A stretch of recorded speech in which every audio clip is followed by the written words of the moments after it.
안녕하세요. 반갑습니다. 주식 강의를 그대에게 정렬입니다. 자, SK 바이오사이언스 코드번호 302440입니다.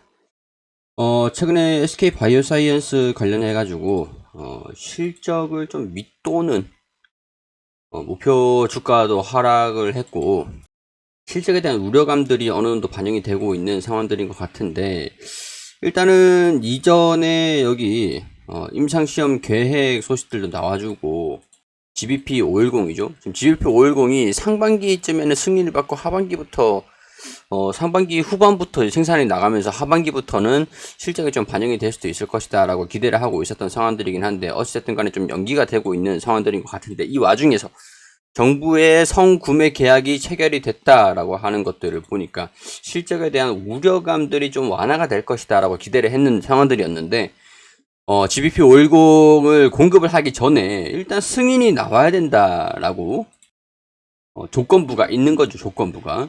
이게 지금 승인이 나지 않은 상태에서 정부가 일단은 승인만 나오게 되면 우리가 이 성구매를 미리 이제 계약을 하겠다. 이런 이슈에 이래서 승인이 나오겠구나라는 기대감들은 반영이 될 수가 있는 상황들이라고 봅니다.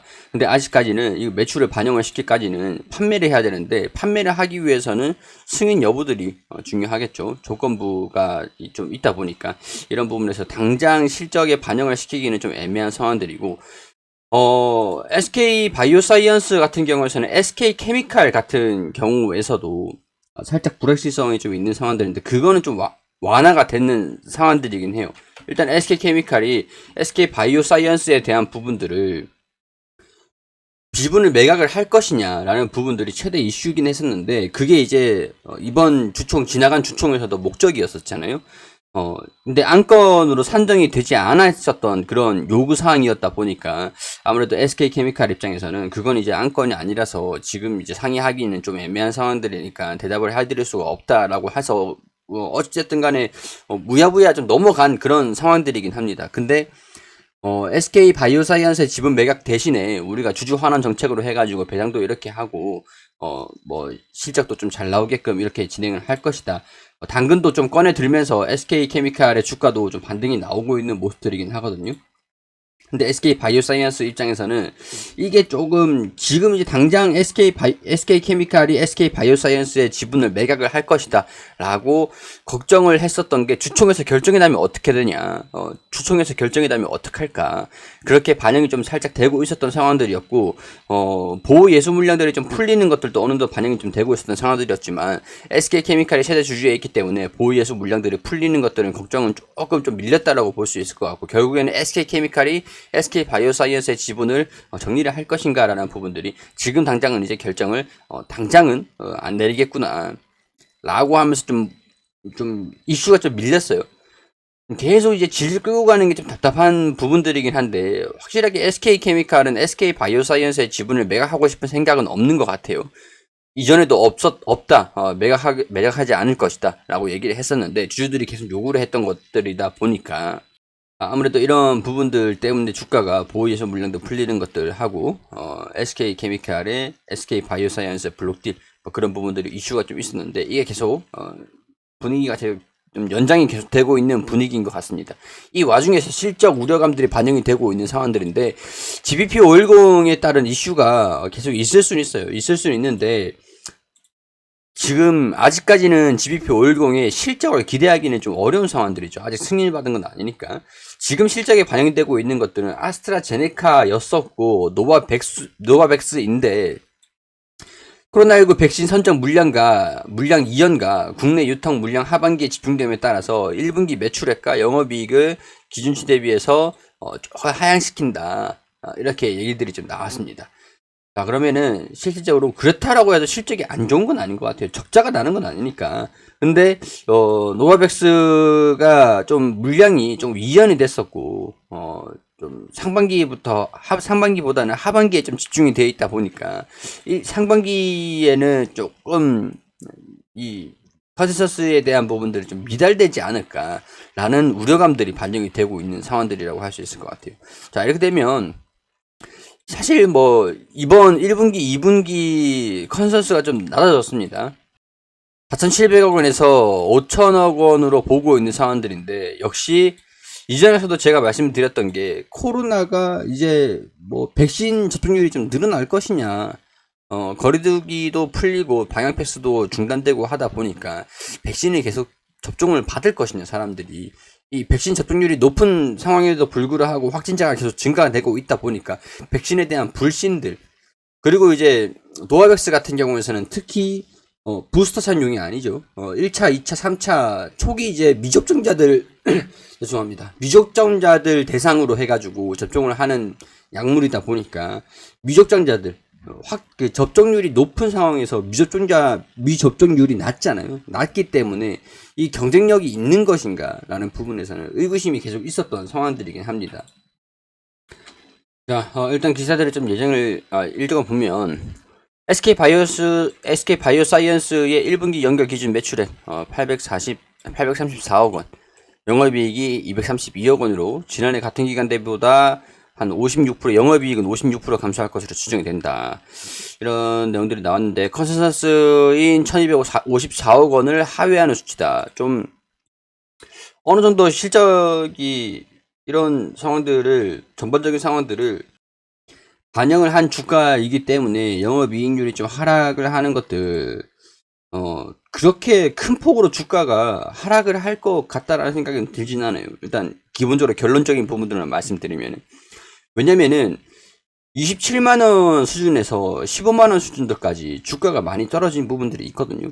근데 이 위에 27만원 주가가 형성을 하고 있는데 이런 소식들이 들려줬으면 아마 15만원까지 낙폭을 좀 확대를 시켰을 가능성들도 있었을 것 같습니다. 왜냐면 실적에 대한 부분들이, 우려감들이 반영이 좀 되는 것들이기 때문에.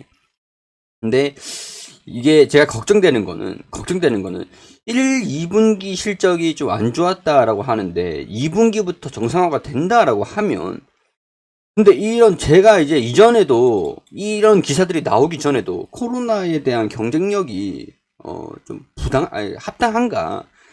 코로나가 이제 완화되는 그런 상황, 확진자는 증가되고 있지만 거리두기가 완화되면서 백신에 대한 경쟁력, 시장성, 그런 것들이 앞으로도 유지가 될 것인가라는 부분들, 기본적인 원초적인 의문심을 좀 부과를 시켜 본다라고 해도 앞으로는 조금 힘들 수는 있겠죠. 시장성에 대한 부분들이. 근데 그럼에도 불구하고 2분기부터 정상화가 된다라고 하면, 이것도 조건부가 있죠. 된다라고 하면 실적이 반영이 되는 것들이니까 연간 실적 추정치는 변동 없이 매출액 전년 대비 26%, 영업이익은 18%로 예상을 할 수 있다라고 하니 큰 폭으로 주가 하락은 없을 것 같은데, 여기에 따른 정상화가 이루어지고 실적 컨센서스가 1분기에 잠깐 우려감들이 반영이 됐었다. 그리고 이제 끝났다. 우리가 이제 이거는 2분기, 3분기가 돼 봐야 하는 것들이기 때문에 지금에서는 불확실성이 좀 확대가 되는 것들 때문에 주가에 대한 부분들이 조금 지지부진한 상황들은 피할 수는 없을 피하기는 조금 힘들 것 같고요. 자, 일단 그리고 실적에 대한 부분들을 봤을 때 우리가 377억 원에서 4천억이 나올 때랑 성장률에 대한 부분들, 성장성에 대한 부분들, 퍼센테이지를 따지고 봤을 때 연평균 몇 퍼센트를 성장을 하느냐를 따지고 봤을 때 2022년도, 2021년도가 워낙 실적이 잘 나왔다 보니까 성장률은, 퍼센테이지는 조금 떨어질 수가 있겠죠. 하여튼 이런 부분들을 봤을 때 약간 퍼포먼스적인 부분들은 좀 부족하지 않겠느냐, 이런 생각들이 듭니다. 저는 그렇기 때문에 이제는 SK바이오사이언스가 코로나 백신 사업 부분들도 분명히 중요하지만 다른 이제 파이프라인을 M&A를 통해서 적극적으로 확대를 시킨 다음에 메가톤 신약을 개발을 해야 되는 게 앞으로의 장기적인 숙제가 아닐 것인가, 그런 생각들이 좀 듭니다.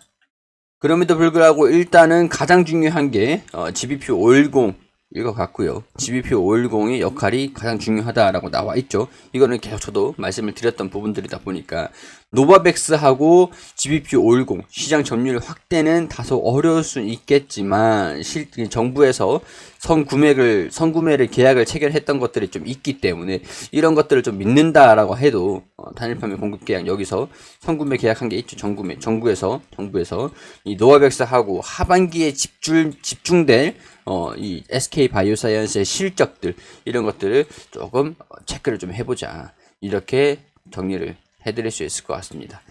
자, 여기에서 주당 9,154원에서 경영진들 스톡 옵션을 행사를 한다. 근데 주식 매수권에서 많지는 않아요. 많지는 않아요. 스톡 옵션 행사를 해서 보통주로 바뀌는 게 2만 주 정도 되는데 0.03%에 해당하는 수치라고 합니다. 그렇게 많지는 않습니다. 유상증자까지는 아닌 것 같고, 더군다나 무상증자는 더더욱 아니고, 하여튼 뭐 스톡 옵션이 조금 풀릴 수도 있겠다라고 이런 것들 좀 이제 2분기를 좀 지나야 바닥을 좀 다지는 모습들 보이면서 2분기가 좀 지나야 주가에 조금 이제 특징적인 움직임들이 반영이 되기 시작하지 않겠느냐, 이렇게 시기적으로 예측을 한번 해볼 수 있는 범위가 아닐까, 그런 생각들이 듭니다. 자, 이런 SK바이오사이언스 이전에 가지고 계셨던 분들이 꽤 많으셨던 걸로 기억을 하는데 아직까지 좀 가지고 계시는지는 모르겠어요. 일단 근데 바닥을 좀 다지는 모습들을 보여주기를, 주가 하락을 제한시키는 모습들을 보여주기를 한번 기대를 좀 해보도록 하자고요. 증권사 입장에서도 목표 주가를 조금 하락을 시킨다. 근데 좀 늦게 나온 얘기긴 해요, 저게. 진작에 한 이때쯤부터 나왔었어야 됐는데 좀 밀려가지고 늦게 나왔던 것들이 좀 있습니다. 정부에서 거리두기를 완화를 시킨다. 그 확진자 그 백신 패시를 이제 종료를 시킨다, 중단한다. 그런 얘기가 나왔을 때 진작에 나왔었어야 되는 얘기들인데 조금 늦게 나왔다고 봅니다. 일단은 뭐 주가에 반영된 것들도 어느 정도 있다 보니까, 그리고 실적 대비해서 지금 PER이 29배밖에 되지가 않기 때문에 뭐 주가가 고밸류에이션에 대한 부분들, 뭐 부담들, 너무 비싸서 부담된다라는 그런 쪽으로는 진행은 되진 않을 거예요. 일단 올해 EPS 6,130원 이런 것들이 좀 반영이 된다라고 하면 14만 원 수준에서 6,130원 수준을 반영을 하면은 20배 수준입니다. 주가가 그렇게 비싸가지고 떨어질 정도는 아니다. 그러니까 주가 하락은 일단은 제한적이긴 할 것이다. 문제는 시장에 대한 부분들도 좀 있을 것 같은데, 코로나 백신 이런 쪽에서의 경쟁성, 시장성 이런 것들 좀 주목을 해가지고 실적이 좀 잘 나올 것이냐라는 부분들 같이 이제 좀 체크를 해보시면 될 것 같아요. 제 생각에는 확실한 거는 2020년도에서 2021년도만큼의 성장을 했던 부분들을 2022년도에서 성장을 하는 모습들을 보여줄 수 있을 가능성들은 상당히 낮습니다. 높지는 않습니다. 이런 것들 보시면서 조금 이제 보수적으로 평균 단가를 높으신 분들, 평균 단가 높으신 분들은 대응을 잡으시면서 평균 단가를 낮추시는 게 중요하겠죠. 자, 이런 것들 참고를 하셔가지고 이 주식을 매매를 하는 거에 대한 부분들은 여러분들이 결정을 하시는 거예요. 걸을 거는 걸러서 듣고, 흡수할 거는 흡수하셔가지고, 참고하실 거는 참고하셔가지고, 투자 판단의 결정은 여러분들이 해주시기를 당부드리도록 하고요. 구독과 좋아요 부탁드릴 수 있도록 하겠습니다.